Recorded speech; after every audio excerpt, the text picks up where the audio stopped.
À partir de quel âge faut-il se préparer pour réussir sa carrière?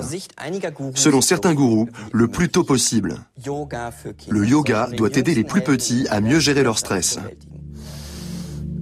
Allez, on respire à fond. Et avec Lourdes Picaretta, on se rend en France, où un garçon de 8 ans fait du yoga.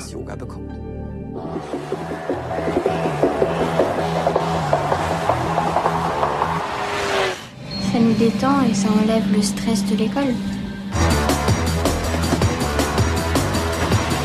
C'est plus calme, il y a moins de bruit. Et puis on peut vivre plus longtemps.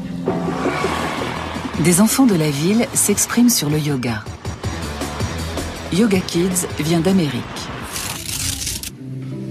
La vague déferle maintenant sur Paris.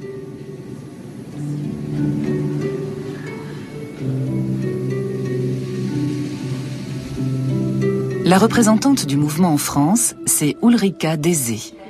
Depuis près d'1 an, elle enseigne à Paris. De plus en plus d'enfants viennent se relaxer et se ressourcer auprès d'elle. Mais pourquoi?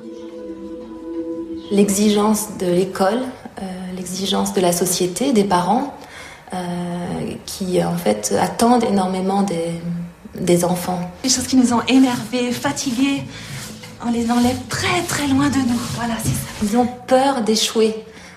Ils ont peur de trouver leur place dans la vie. Quel métier ils vont faire? Est-ce qu'ils vont être assez beaux, minces, attractifs? En fait, beaucoup d'exigences qu'ils ont sur eux. Avant, quand je faisais pas du yoga, quand j'allais à l'école, j'avais comme une boule dans le ventre et j'avais peur, mais maintenant c'est parti. Après le yoga. Une fois où j'ai vraiment été assez choquée en fait, un enfant qui est venu au premier cours, il a 4 ans et demi, et en fait il était tellement angoissé de l'école, déjà si petit, par sa maîtresse, qu'il n'arrivait pas à dormir, il fait des cauchemars la nuit, et puis son corps était vraiment complètement raide. Vous choisissez. Par des exercices de yoga, Ulrika immerge les enfants dans le monde des animaux. C'est bien aussi que les enfants ils puissent un peu exprimer leurs émotions, parce qu'on leur laisse jamais cette chance en fait. Surtout les enfants, ils aiment beaucoup le lion, parce que ça permet d'exprimer vraiment un peu leur colère. La posture du cygne. Ici, ils apprennent la concentration et la maîtrise du corps. Mais dans les cas particulièrement graves d'angoisse ou d'hyperactivité, Ulrika ne considère le yoga que comme une méthode complémentaire. Ça ne remplace pas les médicaments. Philippe a 8 ans. Il est extrêmement nerveux et difficile. Mais en seulement 8 séances, il montre déjà des progrès.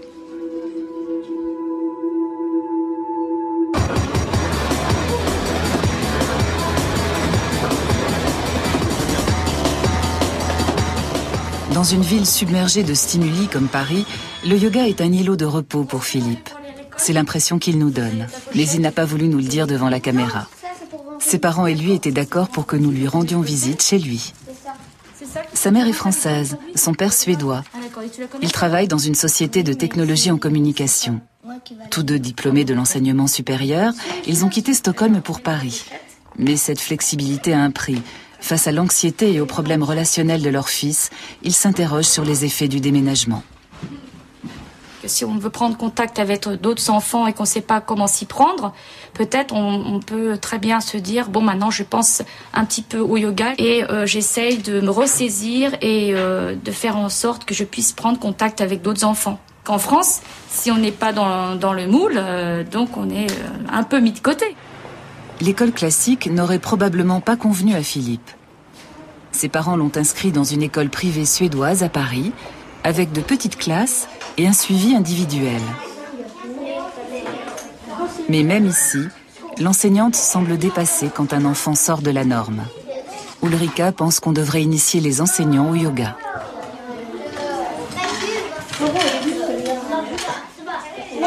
C'est pour cette raison qu'elle vient voir aujourd'hui la directrice de l'école. Pour Ulrika, c'est dans des situations de stress comme à la veille d'un examen que les exercices de respiration aident les enfants à mieux se concentrer. Alors le yoga, au service de la performance? C'est à la fois dans une recherche de bonheur ultime, mais aussi un bonheur pour s'intégrer dans la société et réussir dans le monde d'aujourd'hui. Et il n'est jamais trop tôt pour commencer. Dans le cours d'Ulrika, le plus petit a tout juste 3 ans.